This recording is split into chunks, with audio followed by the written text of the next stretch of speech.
UP board class 12 के प्यारे विद्यार्थियों, नागरिक शास्त्र सिविक्स का पेपर है, मॉडल पेपर है और आपका हूबहू ऐसा ही पेपर 1 मार्च को आने वाला है।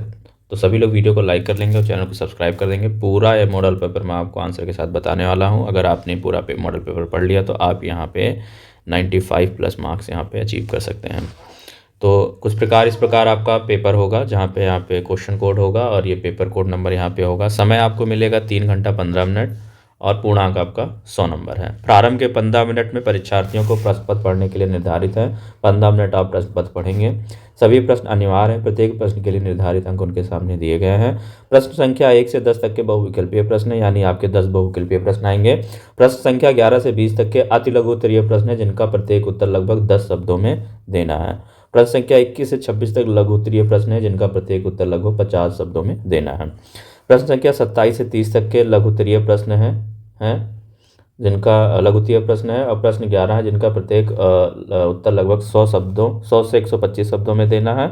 और प्रश्न संख्या 31 से 32 दीर्घ उत्तरीय प्रश्न है, जिनका उत्तर आपको 250 शब्दों में देना है। तो यहाँ पे आप शब्दों की सीमा देख सकते हैं, किस प्रश्न को किस शब्दों तक हमें लिखना है। तो चलिए सबसे पहले हम बहुविकल्पीय प्रश्न की तरफ जाएंगे और बहुविकल्पीय प्रश्नों के उत्तर देखेंगे। कुछ इस प्रकार होगा। सही उत्तर चुनकर अपनी उत्तर पुस्तिका में लिखिए। पहला प्रश्न है कि रूस में किस वर्ष साम्यवादी क्रांति हुई, या कहने को कह सकते हैं कि रूस की क्रांति कब हुई थी। तो बच्चों, रूस की क्रांति 1917 ईस्वी में हुई थी। ऑप्शन नंबर सी करेक्ट हो जाएगा। मास्ट्रिस्ट संधि पर हस्ताक्षर कब हुई? क्या 25 अप्रैल 1994 में, 25 फरवरी 2003, 7 फरवरी 1992 में, 25 दिसंबर 2005? इसका भी ऑप्शन नंबर सी करेक्ट हो जाएगा। 7 फरवरी 1992 में मास्ट्रिस्ट की संधि हुई थी। निम्न में से किसकी पुलिस हिरासत में मृत्यु हो गई थी? तो इसका उत्तर हो जाएगा चारू मजूमदार। चारू मजूमदार की पुलिस हिरासत में मृत्यु हो गई थी। निम्नलिखित में से कौन नक्सलवादी आंदोलन का नेता था? क्या चारू मजूमदार थे, जयप्रकाश नारायण थे, मोरारजी देसाई थे, या दत्ता सामंत थे? तो निम्नलिखित में से कौन नक्सलवादी आंदोलन का नेता था? तो नक्सलवादी आंदोलन का नेता चारू मजूमदार थे। गोवा, दमन और दीव पुर्तगाल से कब स्वतंत्र हुआ? तो ये 1961 में हुआ। ऑप्शन नंबर 1 करेक्ट हो जाएगा। 1984 में ऑपरेशन ब्लू स्टार किस राज्य में चलाया गया था? बिल्कुल बहुत इंपॉर्टेंट प्रश्न है, रिपीटेड प्रश्न है। ऑपरेशन ब्लू स्टार किस राज्य में चलाया गया था? पंजाब में चलाया गया। ऑप्शन नंबर बी करेक्ट हो जाएगा। ताशकंद समझौता बहुत इंपॉर्टेंट है। ताशकंद समझौता किसके बीच हुआ था? तो भारत और पाकिस्तान के बीच हुआ था। ऑप्शन नंबर 1 करेक्ट हो जाएगा। आवामी लीग का संबंध किस देश से है? आवामी लीग का संबंध किस देश से है? पाकिस्तान, बांग्लादेश, नेपाल, भारत? तो बिल्कुल ऑप्शन नंबर बी करेक्ट हो जाएगा, बांग्लादेश से है। निम्नलिखित में से कौन सा नेता सीमांत गांधी के नाम से प्रसिद्ध है? तो बिल्कुल खान अब्दुल गफ्फार खान को हम लोग सीमांत गांधी के नाम से जानते हैं। ऑप्शन नंबर सी इसका करेक्ट हो जाएगा। 10वां प्रश्न है, भारत में ऊर्जा संरक्षण अधिनियम किस वर्ष पारित किया गया था? भारत में ऊर्जा संरक्षण अधिनियम किस वर्ष पारित किया गया था? तो वर्ष 2021 में पारित किया गया था। ऑप्शन नंबर 1 करेक्ट हो जाएगा। चलिए आते हैं आगे अतिलघु उत्तरीय प्रश्न पे। अतिलघु उत्तरीय प्रश्न आपको 10 से 20 शब्दों में देना है। तो सबसे पहला प्रश्न है, आसियान के सदस्यों के नाम लिखिए। आसियान के सदस्य देशों के नाम लिखिए। तो आसियान जिसका फुल फॉर्म होता है association of south east Asian nation के 10 सदस्य देश हैं। कौन कौन से भाई? इंडोनेशिया है, थाईलैंड है, मलेशिया है, सिंगापुर है, फिलीपींस है, वियतनाम है, म्यांमार है, लाओस है, कंबोडिया है, ब्रुनेई है। फिर 12वां प्रश्न है, यूरोपीय संघ की स्थापना का क्या उद्देश्य था? यूरोपीय संघ की स्थापना का क्या उद्देश्य था? तो यूरोपीय संघ, यूरोपियन यूनियन यू की स्थापना का मुख्य उद्देश्य यूरोप में शांति, स्थिरता और आर्थिक सहयोग को बढ़ावा देना था। अगला प्रश्न है, लिट्टे के विषय में आप क्या समझते हैं? लिट्टे के विषय में आप क्या समझते हैं? तो लिट्टे श्रीलंका में सक्रिय एवं उग्र तमिल संगठन था। यह संगठन तमिलों के लिए एक अलग राज्य की मांग कर रहा था। चलिए बढ़ते हैं अगले प्रश्न में। 14वां प्रश्न है, विश्व स्वास्थ्य संगठन क्या है? इसका मुख्य उद्देश्य क्या है? तो बहुत इंपॉर्टेंट प्रश्न है बच्चों। विश्व स्वास्थ्य संगठन के बारे में पूछा गया कई बार, और इसका मुख्य उद्देश्य क्या है? तो विश्व स्वास्थ्य संगठन की स्थापना 7 अप्रैल 1948 को स्विट्जरलैंड के जेनेवा में की गई है, जिसका उद्देश्य विश्व के लोगों को स्वास्थ्य के स्तर को ऊंचा करना था। एनपीटी का पूरा नाम क्या? कई बार पूछा गया है। न्यूक्लियर नॉन प्रोलिफरेशन ट्रीटी, प्रमाण अप्रसार निषेध संधि। ठीक है। भारत के मूल निवासियों के लिए किस शब्द का प्रयोग किया गया? भारत के मूल निवासियों के लिए किस शब्द का प्रयोग किया गया है? तो भारत में मूल निवासियों को आदिवासी या जनजातीय कहा जाता है। फिर अगला प्रश्न है, संयुक्त राष्ट्र की किन्हीं 2 एजेंसियों का उल्लेख कीजिए। तो संयुक्त राष्ट्र संघ की 2 एजेंसियां हैं, विश्व स्वास्थ्य संगठन और विश्व व्यापार संगठन। ठीक है, तो दो एजेंसियां हैं भाई, संयुक्त राष्ट्र संघ की दो एजेंसियां हैं आपकी, विश्व स्वास्थ्य संगठन और विश्व व्यापार संगठन। भारत में वैश्वीकरण की शुरुआत कब हुई थी? तो भारत में वैश्वीकरण की शुरुआत 1991 में नई आर्थिक नीति अपनाने से हुई। फिर अगला प्रश्न है, रजवाड़े के शासकों को भारतीय संघ में शामिल होने के लिए मनाने तो रजवाड़े के शासकों को भारतीय संघ में शामिल होने के लिए मनाने और समझाने में ऐतिहासिक भूमिका निभाने वाले नेता का नाम क्या है? तो सरदार वल्लभ भाई पटेल। वर्ल्ड सोशल फोरम की पहली बैठक कब और कहाँ हुई थी? तो वर्ल्ड सोशल फोरम की पहली बैठक 2001 में ब्राजील में हुई थी। फिर यहाँ पे बच्चों लघु उत्तरीय प्रश्न है, जो कि आपको उत्तर 50 शब्दों में देना है। 1974 की रेल हड़ताल पर संक्षिप्त टिप्पणी लिखिए।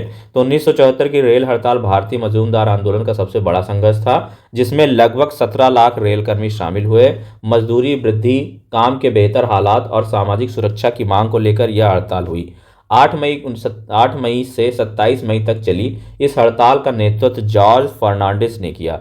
सरकार ने इसे सख्ती से दबाया। फिर बिहार आंदोलन का पर एक आपको नोट लिखना है, 5 नंबर का है। बिहार आंदोलन 1974 से 75 में, जिसे जेपी आंदोलन भी कहा जाता है, लोकनायक जयप्रकाश नारायण के नेतृत्व में शुरू हुआ। यह आंदोलन भ्रष्टाचार, महंगाई और बेरोजगारी के खिलाफ था। छात्रों और युवाओं ने इसमें बढ़ चढ़कर भाग लिया। यह आंदोलन आगे चलकर आपातकाल का प्रमुख कारण बना, जो कि 1975 से 77 में लगा था। 1985 के असम समझौते के परिणाम का वर्णन कीजिए। तो 1985 का असम समझौता असम आंदोलन का परिणाम था, जिसे केंद्र सरकार और आंदोलनकारी संगठनों के बीच हस्ताक्षरित किया गया। इसके तहत 1971 के बाद आए अवैध प्रवासियों को निर्वासित करने, असमिया संस्कृति की रक्षा और राज्य के विकास के लिए विशेष उपायों का प्रावधान किया गया। जनता दल के बारे में आप क्या जानते हैं? जनता दल की स्थापना 1988 में विभिन्न विपक्षी दलों के विलय से हुई। इसका नेतृत्व वीपी सिंह ने किया। 1989 के चुनाव में जीतकर जनता दल ने सरकार बनाई, लेकिन 1990 में टूट गया।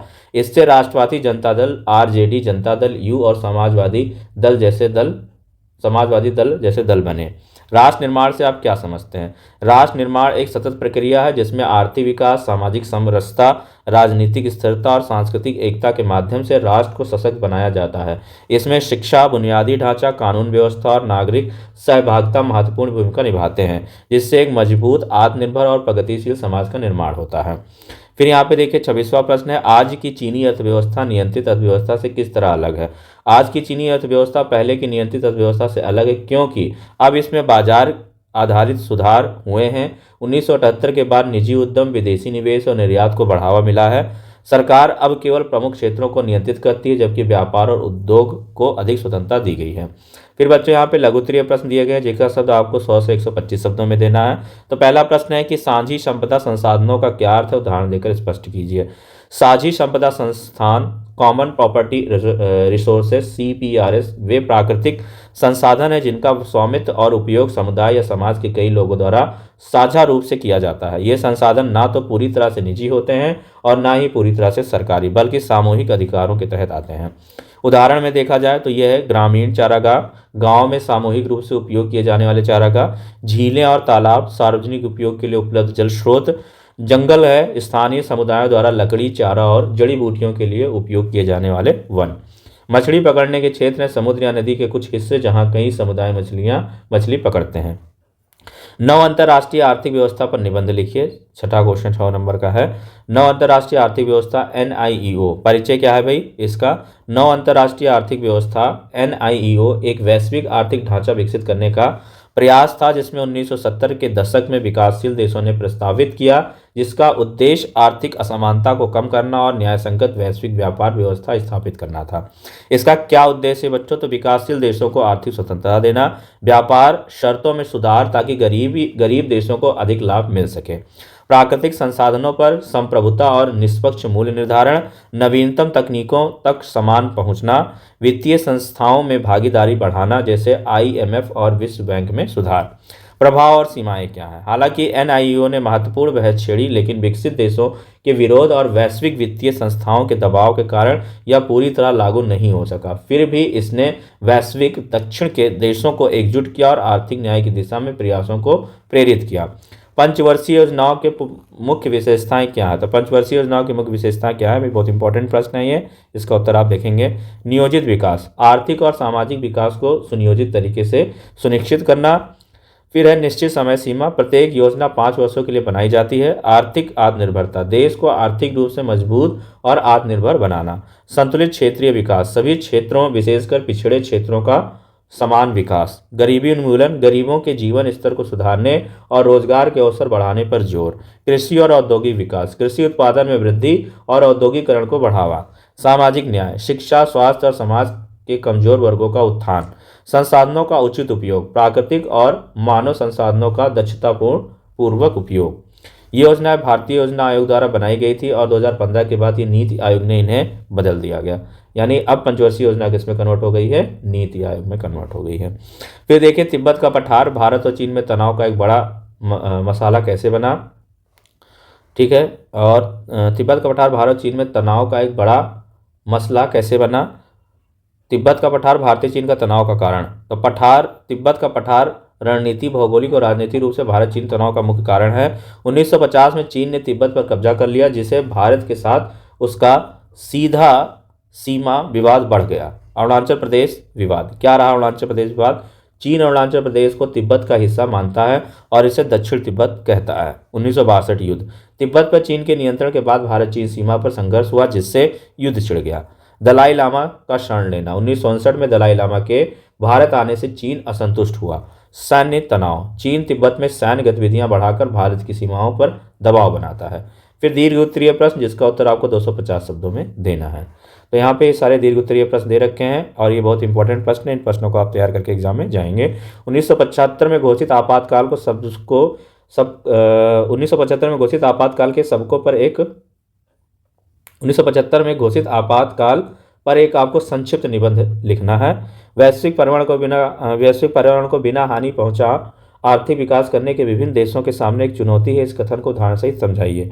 बांग्लादेश युद्ध 1971 की विवेचना कीजिए। जम्मू कश्मीर की समस्या का वर्णन कीजिए। ये 8 नंबर है। इन दोनों में ऑप्शन है, तो यहाँ पे 2 लॉन्ग 8 8 16 नंबर को आप आएंगे, जिसमें एक के साथ 2 ऑप्शन होंगे, उसमें आप कोई भी चूज कर सकते हैं। मिलते हैं नेक्स्ट वीडियो में, तब तक के लिए नमस्कार।